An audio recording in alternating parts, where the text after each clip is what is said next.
One broker recently said to me that Capesize owners should consider leaving the planet. Is that a fair assessment of today's market? The whole bulk sector, I think, is suffering from this poor market. That Capesize has been worse hit by the downturn. Is a function of the higher volatility for the bigger ships. We recently made a study of return for ship owners in the bulk sector over the last 30 years. And we found that it was the owners of Capesize and Supramaxes who basically had the highest return on their investments through the last 30 years. And with all the new buildings coming also in the Panamax sector, I don't foresee Capesize to be worse than the rest of the bulk sector for the next couple of years. Yeah, the demand for bulk carriers and Capesizes in particular is growing actually fairly robustly. We're seeing a demand growth roughly in the range of 10 to 12% per year.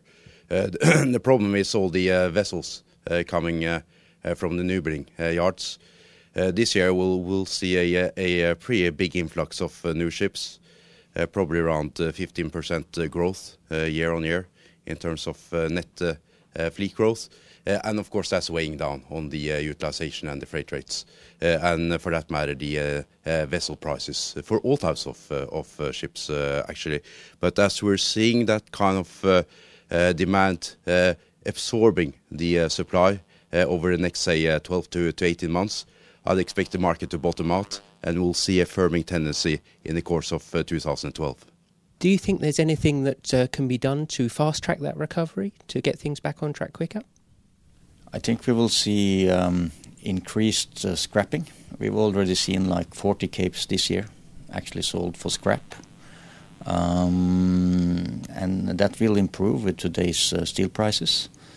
The other thing is that we still have a lot of new buildings where the finance is not secured. So there will be also more slippage and cancellations, in our opinion, than what the market maybe expect.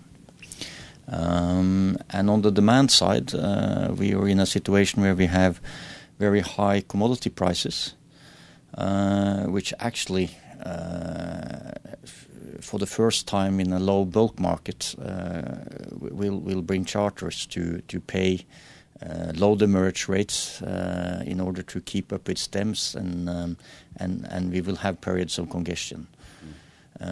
So these factors together, I think, can actually bring the market back in balance within a couple of years.